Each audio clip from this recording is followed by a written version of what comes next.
Este video haremos un repaso de las principales propiedades y características del movimiento ondulatorio. En principio, este material de alguna otra manera fue ya cubierto en clases, en cursos pasados. Sin embargo, lo vamos a hacer con bastante detalle. Entonces, sirve de repaso para ustedes si ya lo vieron y si no, lo vamos a ver desde el principio con todo detalle. La idea es que empecemos con esta noción que tenemos, todos hemos jugado, espero, con propagar pulsos, por ejemplo, en una cuerda. Entonces tenemos una cuerda tensa amarrada en la pared y le damos producimos entonces pulsos ondulatorios y lo que nos encantaba jugar es ver cómo se propagaban y después que pasaba llegaban a la pared, en fin, toda esa serie de cosas. Y desde un punto de vista ya lo físico, supongamos que propagamos efectivamente un pulso en una cuerda que está tensa y vamos a suponer como físicos que en el instante t igual a 0 que definimos nosotros, sabemos la forma que toma la perturbación. Esto es, decimos que para t igual a 0, el pulso está escrito por una función y, que es función de la posición a lo largo de la cuerda. El pulso lo estamos suponiendo que se propaga de izquierda a derecha con una velocidad v y además suponemos que el pulso no se forma. Entonces, después de un tiempo t, la función f se mantiene igual, nada más que ya la x está desplazada y entonces tenemos que evaluarla en x menos b por t. Eso se muestra aquí. ¿Sí? En el tiempo t igual a 0 tenemos el pulso, un pulso de forma arbitraria, aquí está, forma arbitraria, y un tiempo t después, el mismito pulso ahora está colocado a una distancia v por t a la derecha, quiere decir que la función va a ser la misma, pero la tenemos que evaluar en el argumento, o tenemos que desplazar el origen, tenemos que transformar el origen una distancia v por t. ¿Qué pasa si hubiéramos considerado un pulso, pero que va de izquierda, perdón, de derecha a izquierda? Pues la forma funcional sería la función, pero en lugar de x menos b por t sería x más b por t. Entonces ya sabemos que una onda en general, o un pulso ondulatorio en general, tiene esta forma funcional. Entonces son ondas en una dimensión, una función de x menos b por t o una función de x más b por t. Nos interesa saber, como siempre, bueno, aquí está un ejemplo de cómo se construye esto. Entonces, esta es una gaussiana, es una función gaussiana, y aquí la estoy evaluando en animación, es un GIF animado, está por cierto a su disposición. Y aquí lo estoy evaluando como la función, la gaussiana, el pulso gaussiano, función de x menos b por t, y entonces teníamos un pulso que viajaba a de izquierda a derecha, y aquí tenía el mismo pulsito, pero viajando de derecha a izquierda, y era una función, la misma función, pero de x más b por t. Nos interesa saber qué ecuación satisface la propagación de estos pulsos. Entonces, es una ecuación diferencial y como siempre, pues lo que hacemos es ver, proponer o estudiar qué tipo de ecuación es la que tenemos que plantear. Y la forma funcional de la propagación de pulsos nos da la clave. Llamamos a esta función entonces y es esta función de u, donde u es el argumento que puede ser x más b por t o x menos b por t. Vamos a ver que el doble signo Se necesita para saber en qué dirección se propaga, pero no se necesita para construir la ecuación de onda. Entonces, ¿qué es lo que hacemos? Tomamos derivadas, conste aquí es una dependencia en el argumento u, que a su vez lo reescribimos como función de x y de t. Entonces tomamos la parcial de esta función y respecto a la coordenada espacial x, aplicamos regla de la cadena, trivialmente esto va a ser la derivada de la función respecto a su argumento u. Entonces la forma que tenga esta u, pues aquí le tomamos la derivada, multiplicada por la derivada de este argumento respecto de x, pero la derivada de u respecto de x, pues es un 1 que aquí tenemos. Entonces la primera parcial de y respecto a x es f'. Si tomamos la parcial, pero ahora respecto a t, al tiempo, usamos regla de la cadena y la parcial de u respecto de t es o más o menos la velocidad por f'. Ahora, si queremos quitarnos esta ambigüedad de signo, pues lo que tenemos que hacer es tomar segundas derivadas. Tomamos la segunda derivada, hacemos el mismo ejercicio y nos va a quedar que la segunda derivada de y respecto a la coordenada espacial al cuadrado va a estar dada como f bi'prima, nada más, segunda derivada respecto al argumento u. Hacemos lo mismo con la derivada temporal. La segunda derivada temporal va a ser la derivada de, por lo que vemos aquí, más menos b por f', y a la hora que derivamos por segunda ocasión esta función que depende de u de esta manera, volvemos a sacar un más menos b y eso nos da una b cuadrada por f'. Entonces, aquí ya eliminamos la ambigüedad de signo. Esto es, esta relación es la misma independientemente de si la onda se propaga de izquierda a derecha o de derecha a izquierda. Entonces, de aquí podemos despejar f'. De aquí ya está despejado y aquí f' tenemos que dividir entre b cuadrada e igualamos estas dos derivadas parciales despejadas y obtenemos lo que vamos entonces a llamar ya la ecuación de onda. Segunda parcial de y respecto a la coordenada espacial x al cuadrado va a ser igual a 1 sobre b cuadrada por la segunda parcial de y respecto al tiempo al cuadrado. Y esta ecuación es la que vamos a llamar ya la ecuación de onda, y cualquier función y que sea solución de esta ecuación, vamos a decir que es una onda. Esta ecuación de onda es de fundamental importancia en distintas ramas de la física, yo diría básicamente toda la física, y es una ecuación que además satisface un principio básico que va a ser de inmensa utilidad en el resto del curso, y es el principio de superposición. Vamos a suponer que tenemos dos soluciones, f y g, de esta ecuación de onda.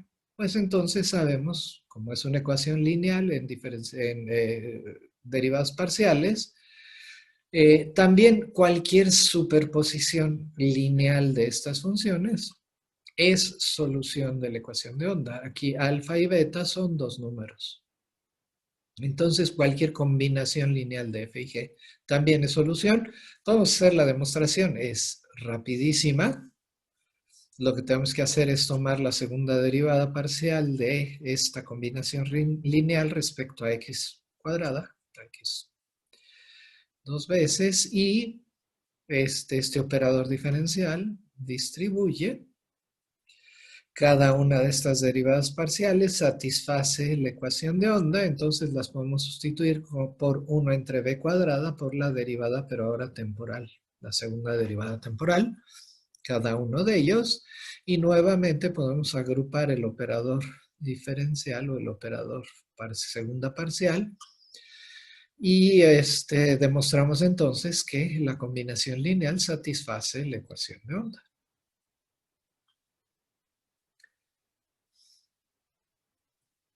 Entonces, ejemplos de superposición. Supongamos que tenemos dos ondas viajando, una de derecha a izquierda, otra izquierda a derecha, pero conste, esto es mucho más general. Aquí nada más lo puse así, una de izquierda a derecha y otra de derecha a izquierda, pero en general se van a superponer de esta manera. Entonces, si por ejemplo se encuentran dos máximos de una función, pues entonces en algún momento y en algún punto en el espacio, el máximo, cuando se encuentran los dos máximos, va a ser igual a la suma de los máximos.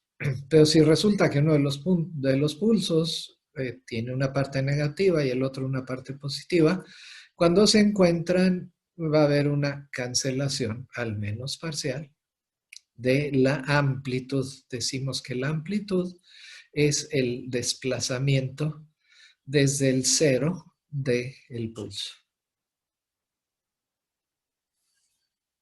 Por cierto, estos videos son GIFs animados que se encuentran a su disposición en la página de la clase.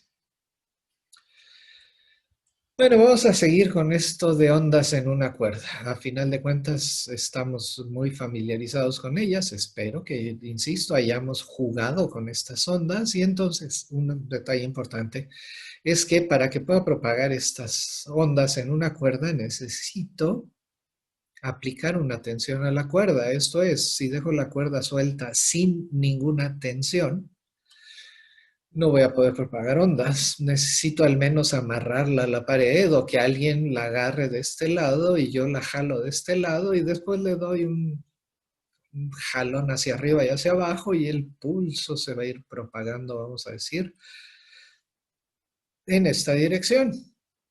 Pero independientemente de esto, eso es lo que vamos a estudiar y cómo vamos a describir la dinámica de estas ondas.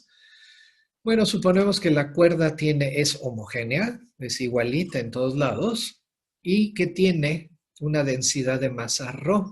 ¿Qué quiere decir aquí? Ρ es la masa por unidad de longitud, esto es, decimos tantos gramos por centímetro lineal o tantos kilogramos por metro o como quiera. Y además está sujeta a una tensión T en los extremos. Para describir la dinámica, lo que hacemos es tomamos un pedacito de cuerda entre la posición X y X más dx. Entonces, un pedacito de cuerda aquí, hacemos la amplificación, esto está entre X y X más dx. Entonces, este tiene una longitud de X y luego entonces la masa de este segmento de cuerda es ρ por dx. También podemos hacer la descomposición. Conste que esto está sujeto a la tensión T. Podemos hacer la descomposición de las fuerzas que actúan en este extremo de este segmento y en este extremo del segmento. Conste que la tensión siempre es tangente a la cuerda. Y lo que nos interesa a final de cuentas, por la experiencia, a la hora que pasamos el pulso, no es que el pedazo de cuerda que está aquí se mueva en esta dirección, sino el pedazo de cuerda que está aquí va a subir y bajar a medida que pasa el pulso y lo que se mueve es la perturbación, ¿sí? La separación del equilibrio, pero no se mueven pedazos de cuerda de aquí hasta acá. Se mueve nada más la onda. Entonces, lo que nos interesa es describir la dinámica vertical de esta perturbación en la cuerda. Entonces, hacemos el diagrama de cuerpo libre y nos preguntamos, por segunda ley de Newton, ¿cuál es la fuerza que actúa sobre este segmento? La fuerza neta. Y a final de cuentas, si se ve, aquí lo que pasa es que sujeta a la misma tensión, esta tensión es la misma aquí y acá, el ángulo de inclinación cambia y luego entonces la componente vertical de la tensión cambia entre este punto y este punto. ¿Cómo cambia? Pues escribimos en el punto X, la fuerza Y a lo largo del eje Y va a ser, primero apunta hacia abajo, va a ser la tensión multiplicada por la tangente del ángulo, que forma en este punto la cuerda. Esto es igual a menos t por la parcial de y respecto de x, que es la tangente de la recta eh, tangente a la curva, evaluada pero en el punto x. Hacemos lo mismo ahora en este punto, pero aquí estamos evaluando para este punto a la y, pero en x más de x. Entonces, la componente vertical de la fuerza en este punto va a estar dada como t por la parcial de y respecto de x, evaluada en el punto x más de x. La fuerza neta vertical pues va a ser la suma de estas fuerzas. Sumamos estas dos, tienen factor común t, la tensión que actúa a lo largo de la cuerda.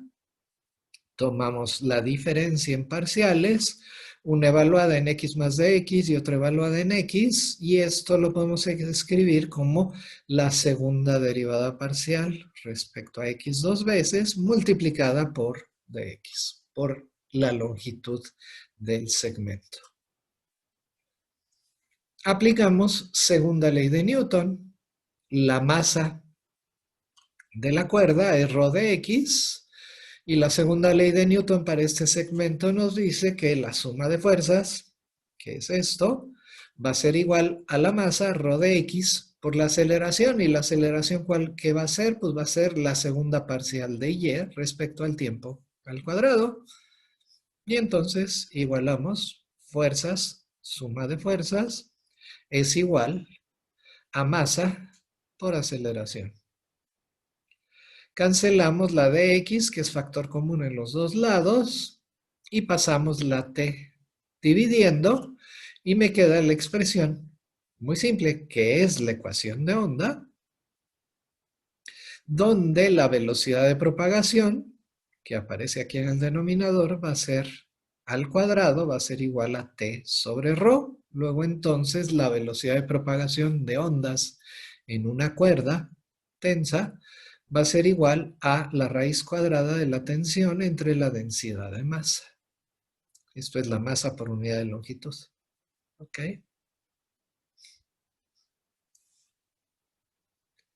¿Para qué queremos esto? Bueno, pues vamos a complicarnos un poquito más la vida, pero vamos a aprender un buen de este siguiente ejercicio. Vamos a suponer que tenemos dos cuerdas con densidades diferentes, luego entonces tenemos velocidades de propagación diferentes. Entonces tenemos la unión de dos cuerdas. Entonces aquí pegamos dos cuerdas de este lado, aquí llamamos x igual a 0 al punto de unión. De este lado tenemos una cuerda de densidad de masa ρ1. De este lado tenemos una cuerda de densidad de masa ρ2. Están sujetas necesariamente a la misma tensión. Luego entonces tenemos velocidades de propagación diferentes de este lado de la unión que de este lado de la unión. La velocidad 1 de este lado es raíz de t entre ρ1 y de este lado es t entre ρ2.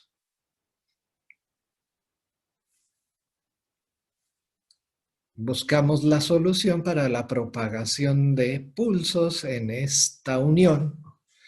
Y en general sabemos que va a ser la superposición de ondas, por eso usamos principio de superposición siempre, que viajan en ambas direcciones. Entonces podemos decir que la solución en la parte izquierda, en la cuerda izquierda, ¿sí?, va a ser una combinación, una superposición de una onda viajando de izquierda a derecha más una onda viajando de derecha a izquierda.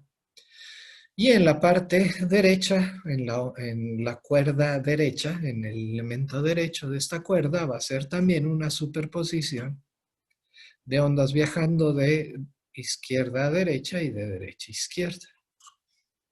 Bueno, esto es la solución más general, sin embargo debe satisfacer una condición importante en x igual a 0, y es que en x igual a 0 lo que queremos es que la onda no se rompa, digo que la cuerda no se rompa.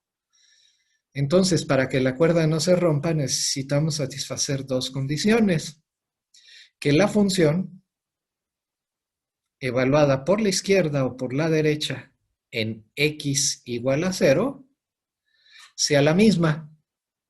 No queremos que este pedazo ande por un lado y este pedazo ande por otro lado. Pero no nada más eso. Queremos que la derivada espacial, si la evaluamos por la izquierda o por la derecha, sea la misma también. Entonces, en x igual a 0, esta función y su derivada tienen que ser iguales a esta función y su derivada. ¿Por qué esto de la derivada? Piénsenlo. ¿Sí? Bueno, esto basta para resolver el problema de un pulso que se inició primero desde la izquierda, viaja de izquierda a derecha, llega a la unión de las dos cuerdas, y lo que es importante es que garantizado, en la segunda región que está a la derecha, solo vamos a tener un pulso que sigue viajando hacia la derecha, desde cero hasta la derecha. Entonces, lo que podemos decir es que del lado derecho, ¿sí?, de la cuerda, solo va a haber un pulso propagándose a la derecha. Esto es, podemos cancelar la G que teníamos aquí, que era un pulso que viajaba de derecha a izquierda. Entonces, nos quedan ya condiciones en la unión que son bastante más fáciles de satisfacer. Y entonces lo que tenemos es que lo que pasa en la parte izquierda, de la función en la parte izquierda para todo tiempo, debe ser lo que pasa en la parte derecha para todo tiempo. Esta es la continuidad de la función y esta es la continuidad de las derivadas. Escribimos ya para la onda en particular, y entonces aquí lo importante es que dense cuenta que del lado derecho solo hay la función f, no hay g en la parte izquierda, y luego entonces en la parte, perdón, derecha, y en la parte derecha no hay tampoco derivada de g. Las condiciones entonces son que la función debe ser continua, esta es la función en la izquierda, esta es la función en la derecha, y la derivada parcial debe ser la misma. Ahora, fíjense que sabemos la forma funcional, esto es el argumento que aparece aquí, del lado izquierdo y del lado derecho, porque son x menos b por t, x más b por t en la f y en la g, y aquí tenemos que poner b1, y aquí es f de x menos b por t, donde b es b2. Y luego entonces podemos hacer la sustitución de la derivada espacial por derivadas temporales. Y entonces esta derivada espacial podemos sacar en la f un menos 1 entre b y cambiar la derivada por derivada temporal de fi. Y aquí lo que podemos hacer es sacar más 1 entre b por la derivada parcial respecto de t. Esto es, estamos haciendo el mismo juego de regla de la cadena. ¿Ok? Y esto, que es lo que tengo del lado izquierdo, debe ser igual a lo mismo, pero el lado derecho. Pero aquí lo que aparece es la velocidad de 2. Entonces, esta expresión se convierte en la igualdad entre este término y este término. Pero esas son derivadas temporales y en principio podemos integrar estas dos ecuaciones respecto del tiempo. Entonces, si tomo la integral de cada una de estas, respecto del tiempo tengo la integral de la derivada temporal de la función fi, de la derivada temporal de la función gi, y voy a integrar desde menos infinito hasta el tiempo t en el que yo me estoy fijando en cómo se comporta la onda. Y lo mismo de este lado. Conste que la b es constante, la saco de la integral. Entonces, ¿qué me queda? Y además, voy a suponer, esto es muy importante, que cuando en un tiempo menos infinito, no había onda en el punto de unión, quiere decir el punto de unión estaba quietecito. Entonces, lo que me queda es que integrando la suma, o si quieren la resta, porque aquí tenía un signo menos,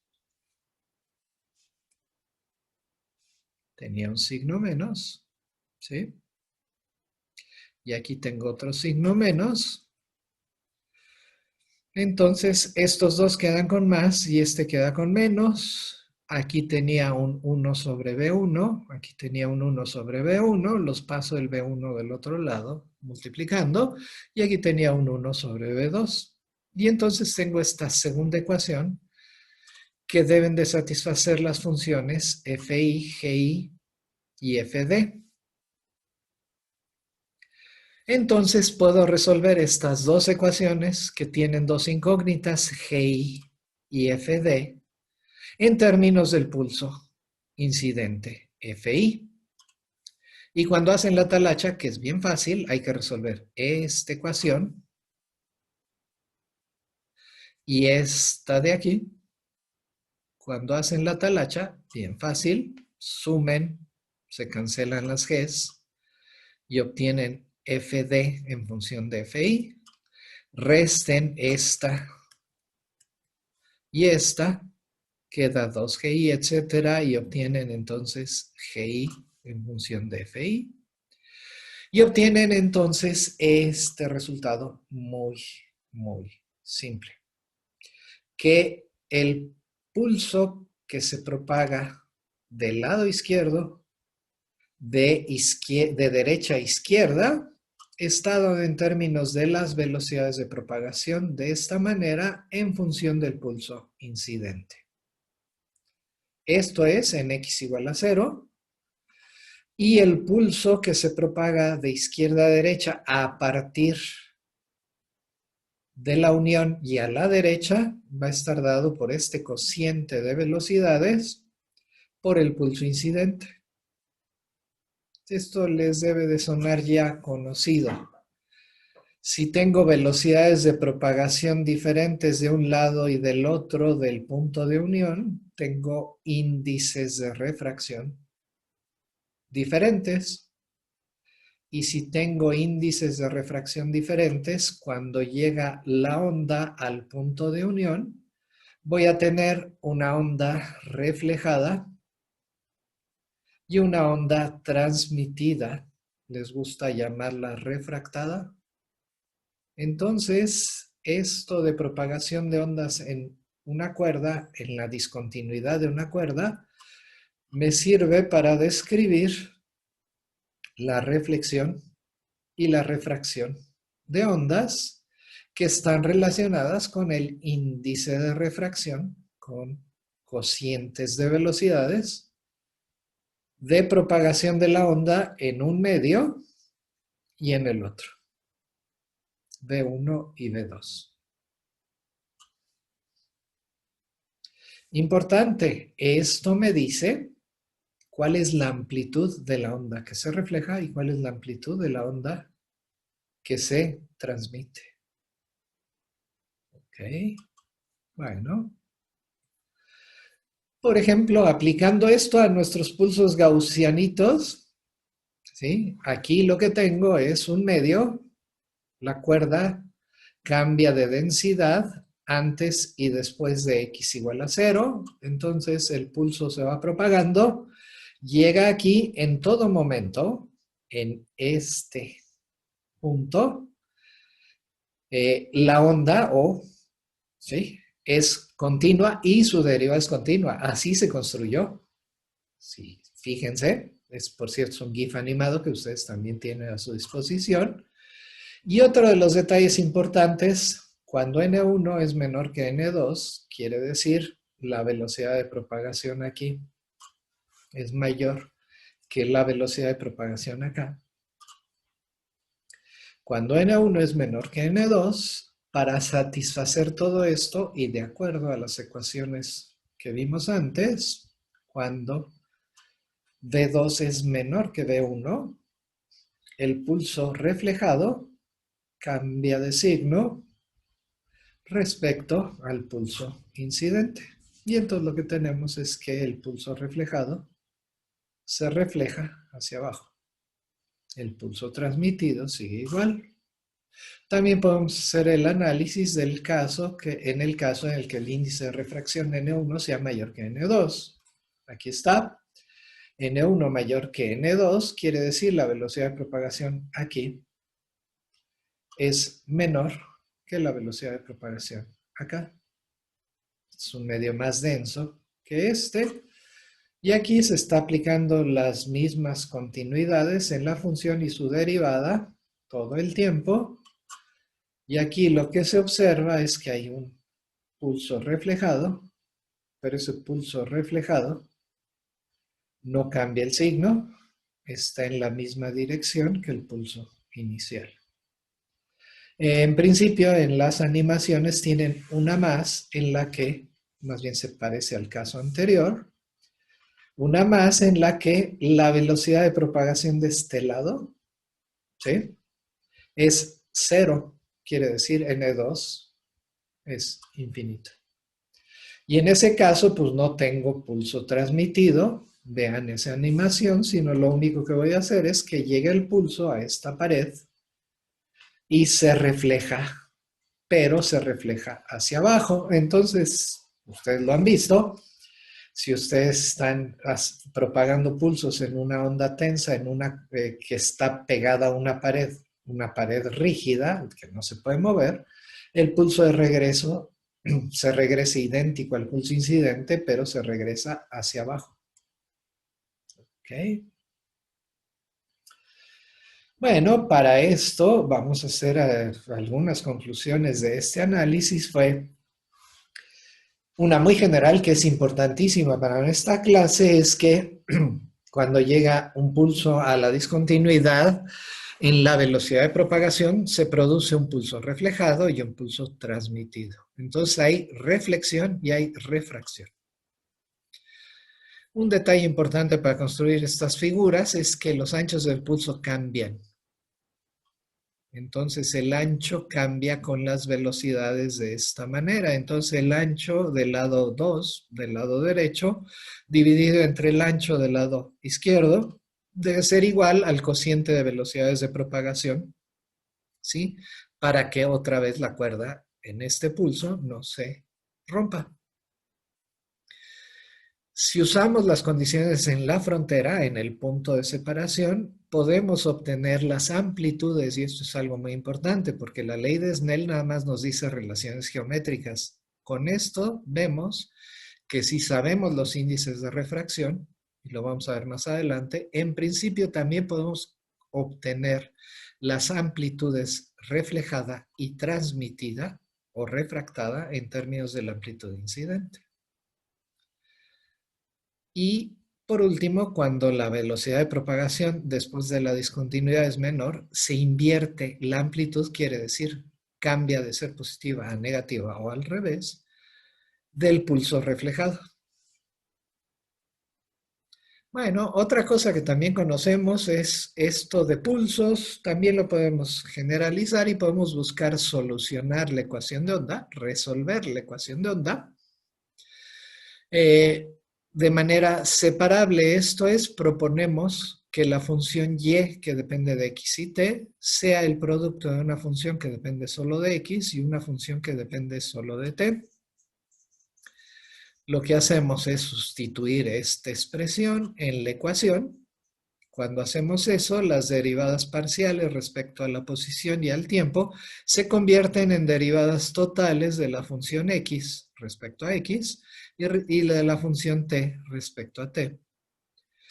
Y después esta expresión la podemos dividir todavía entre el producto x mayúscula por t mayúscula, ya que no es cero en todos lados, tiene que ser diferente de cero en casi la mayor parte de x y la mayor parte de t, y entonces lo que obtenemos es, dividiendo entre el producto x por t, me queda aquí 1 sobre x por la segunda derivada de la función de x respecto a x, la coordenada x, debe ser igual a 1 sobre b cuadrada t, la función t mayúscula, multiplicada por la segunda derivada de la función t respecto al tiempo al cuadrado. Y lo que hacemos es el argumento de siempre. Tenemos una igualdad entre una función, esta de aquí, que solo depende de x, porque aquí está x mayúscula y su derivada. Nada más. Esto no depende del tiempo. Y esto es igual a una función que solo depende del tiempo, que es 1 sobre la función t, multiplicada por la segunda derivada temporal. Esta igualdad se debe satisfacer para cualquier valor de x que yo ponga aquí y para cualquier valor de t que ponga acá. Entonces, la única manera de satisfacer esta igualdad es cuando estas dos son iguales a una constante, y esta constante, por razones que van a parecer muy claras en la siguiente lámina, la vamos a llamar menos k cuadrada. Entonces, aquí garantizamos que es un número entero negativo. Ok. Entonces, la solución para la función x y para la función t son soluciones de esta ecuación general diferencial que seguro ya resolvieron en su curso de mecánica y en su curso de fenómenos colectivos, y es la ecuación del oscilador armónico. La segunda derivada de una función respecto a una variable, dos veces, es igual a menos una constante positiva por la misma función, y sabemos cuáles son las soluciones. Las podemos escribir en términos de senos, cosenos, o algo que va a ser muy importante y muy útil, vamos, sobre todo, simplifica mucho la vida, si en lugar de senos y cosenos usamos exponenciales complejas. No se apuren si no se han visto familiarizados con las exponenciales complejas. Aquí vamos a contribuir a que se vayan familiarizando. Y aquí están entonces, por ejemplo, representaciones gráficas de las funciones del argumento u. Entonces tenemos la función coseno, tiene un máximo en x o en el argumento u igual a 0. La función seno tiene un 0. Hay un desplazamiento en fase de pi sobre 2 entre una y otra. En fin, ustedes están muy familiarizados con estas funciones que llamamos entonces, digo que son las funciones coseno y seno. ¿Ok? Más adelante lo que vamos a hacer es, otra vez, si son soluciones estas de aquí, entonces cualquier combinación de estas también es solución, porque es una ecuación diferencial lineal. Entonces más adelante vamos a usar esta condición de superposición para utilizar estas funciones para resolver problemas más complicados. Pero aquí mientras vamos a hacer una desviacióncita para ver esto de qué rayos es una exponencial compleja. Otra vez, esto es en beneficio de aquellos de ustedes que no hayan sido expuestos a exponenciales complejas. ¿Qué quiere decir la exponencial de i por un número real? Alfa es un número real. Y entonces lo vamos a hacer a lo físico, van a tener alguna clase más formal donde esto que estamos haciendo se va a hacer de manera mucho más formal. Aquí lo que vamos a hacer es, vamos a decir, bueno, vamos a hacer el desarrollo en serie de Taylor del exponencial. El desarrollo en serie, acuérdense, es de cualquier función analítica, y esa es una de las ventajas, es una función analítica. La función f de z se puede escribir como el desarrollo en serie de la derivada de orden enésimo dividida entre el factorial de n de la función evaluada en un punto, ¿sí? Entonces, esta derivada enésima evaluada en el punto z0 por z menos z0 a la potencia n. Y esto va a ser una serie infinita, ¿no? Una suma infinita, una serie, pues. Aquí lo aplicamos a nuestra función exponencial, pensando que las reglas de derivación son las mismas independientemente si el argumento es real o imaginario o lo que quieran, o complejo. Y entonces lo aplicamos para z0 igual a 0, entonces tenemos que tomar las derivadas, y las derivadas, pues lo único que van a ir haciendo es, para cada derivada va a ir apareciendo un factor de i. Entonces la primera, la derivada 0, va a tener la misma función, evaluada en alfa igual a 0, va a ser un 1. La primera derivada va a tener un i, la exponencial de a la i alfa, y que evaluada en 0 me da un 1, y entonces así podemos hacer la expansión en serie, y va a estar bien fácil porque va a ser i alfa a la n entre el factorial de n. Y si quieren, hacemos el desarrollo de los primeros términos, los primeros 4. N igual a 0 me da un 1, n igual a 1 me da un i alfa, n igual a 2 me da un menos porque tengo un i cuadrada, alfa cuadrada sobre factorial de 2. N igual a 3 me queda este signo menos, el mismo signo, lo hereda, pero tiene una i nueva por alfa cúbica sobre factorial de 3, y el siguiente sería más alfa cuarta sobre factorial de 4, más i alfa quinta sobre factorial de 5, etcétera, etcétera. Agrupo parte real y parte imaginaria de esta expresión. Si ustedes repelan de que por qué lo estoy haciendo si es una serie infinita y no la puedo reagrupar, pues vamos a pensar a lo físico, que sí podemos agrupar parte real y parte imaginaria, que en este caso particular sí se puede. Porque las dos series convergen, afortunadamente, y la primera es el desarrollo en serie de la función coseno, y la segunda serie es el desarrollo en serie de la función seno del mismo argumento de alfa. Entonces acabamos de demostrar a lo físico, que la función exponencial e a la i alfa es una combinación con parte real coseno y con parte imaginaria seno. Entonces, cuando usamos solución de exponenciales complejas para resolver la ecuación de onda, esencialmente lo que vamos a hacer es utilizar la parte real de la solución. Esto es, vamos a sustituir en la ecuación de onda exponenciales complejas, vamos a resolver lo que tengamos que resolver, y a final de cuentas nos vamos a quedar con la parte real de esas exponenciales complejas que usemos en nuestra solución. Entonces, esto es lo que necesitamos saber sobre exponenciales complejas, que son funciones que podemos derivar, que podemos escribir como desarrollo en serie, y que a final de cuentas podemos escribir de esta manera. Pero resulta que es mucho más fácil, por más de una razón, utilizar exponenciales complejas. Bueno, también de esto, ya que aplicamos entonces para nuestras ondas en particular, estas se llaman, por cierto, ondas armónicas, soluciones armónicas de la ecuación de onda, la función espacial va a ser una función una función, por ejemplo, seno, coseno o exponencial compleja del argumento k por x, donde llamamos número de onda k a esta constante que se relaciona con la longitud de onda como el cociente 2pi entre lambda, la longitud de onda. Entonces la función espacial la vamos a poder escribir como el coseno de kx.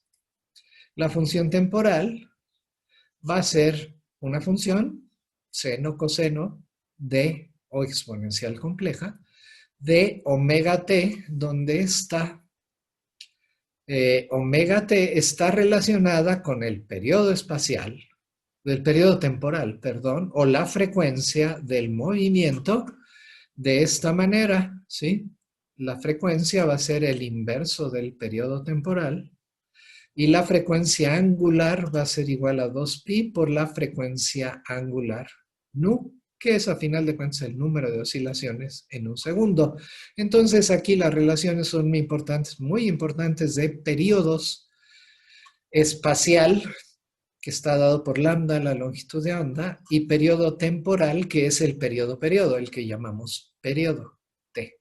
¿Sí? Por favor, no confundir esta t con la función t. ¿Sí? Son dos cosas diferentes. Un numerito es la separación en tiempo entre puntos consecutivos de una onda. Puede ser entre cresta y cresta, entre valle y valle, entre nodo y nodo, lo que quieran. ¿Sí? Y lambda es el periodo espacial de la onda. Entonces, esta es función de x, esta es función de t. Además, tenemos que la velocidad de propagación, para que esto satisfaga la ecuación de onda, la velocidad de propagación de esta onda debe ser igual a omega entre k. Que esto, entonces, también lo podemos escribir despejando de aquí omega y despejando de aquí k, o sustituyendo k de aquí, obtenemos que los dos pi se cancelan y esto me queda igual al producto de la longitud de onda por la frecuencia. Y además tiene sentido, ¿sí? Si estoy produciendo nu ondas por segundo y cada una de esas mide una longitud lambda, entonces en un segundo la onda se va a mover una distancia lambda por nu. ¿De acuerdo? Entonces puedo escribir ondas armónicas, pero que son viajeras. Esto quiere decir que, bueno, lo vamos a ver un poquito más adelante, que el producto lo puedo reescribir como funciones de x más o menos b por t. En todas les pongo una amplitud a estas funciones. Entonces, por ejemplo, todas estas son ondas legítimas, ¿sí? Que viajan de izquierda a derecha, por ejemplo esta o esta, o que viajan de derecha a izquierda como esta. Y todas estas, ustedes pueden demostrar que todas estas satisfacen la ecuación de onda y todas estas tienen la forma que se necesita para describir ondas que viajan de izquierda a derecha o de derecha a izquierda. Una es coseno, otra es seno, otra es exponencial compleja. Tienen la misma amplitud. Y se les agrega aquí lo que se conoce como la fase inicial. Esta fase inicial phi0 que a final de cuentas tiene que ver con cómo era la onda en el tiempo t igual a 0, en todo el espacio, por ejemplo. Y eso es la fase inicial que a final de cuentas me permite ver que todas estas tres, ajustando la fase inicial, las tres expresiones son totalmente equivalentes. Si cambio la fase inicial. ¿Ok? Bueno, con esto terminamos la primera parte del tema de ondas.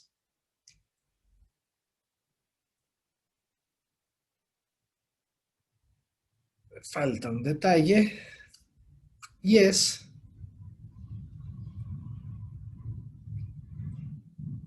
vamos a tomar una onda armónica viajera. Tomamos cualquiera de las que tenemos acá arriba. ¿Sí? Es una función, es una onda viajera que viaja de izquierda a derecha. ¿Sí? La escribo, el argumento de seno, esto es todo lo que está aquí adentro, lo llamamos la fase de la onda. Delta es la fase inicial, ¿sí? Es lo que pasó en t igual a 0. Entonces llamo la fase phi completita al argumento de 0. Kx menos omega t más delta. De aquí me puedo preguntar cómo cambia la fase para los puntos donde x es una constante, y entonces lo que tengo que hacer es tomar la parcial de phi respecto de t para x constante. Pues hacemos la derivada respecto de t y me queda igual a menos omega. De aquí simple. Tomo el cambio de la fase, pero respecto a la posición x para un tiempo fijo, t. Pues tomo la derivada parcial con t fijo, esto es una constante, y entonces me queda igual acá. Pero ustedes saben de cálculo que también con estas relaciones para esta función puedo calcular la tasa de cambio de la posición respecto del tiempo para un punto que tenga una fase constante. Para eso echamos mano de un teorema de cálculo, revísenlo desde su clase de cálculo, que la parcial de x respecto de t para una fase constante, cuando tienen una expresión que relaciona xt y la fase, va a ser igual a menos, este signo menos es muy importante, la parcial de esa fase respecto de t para x constante dividida entre la parcial de esa fase respecto de x para t igual a constante. Hago la sustitución y me queda igual a omega entre k.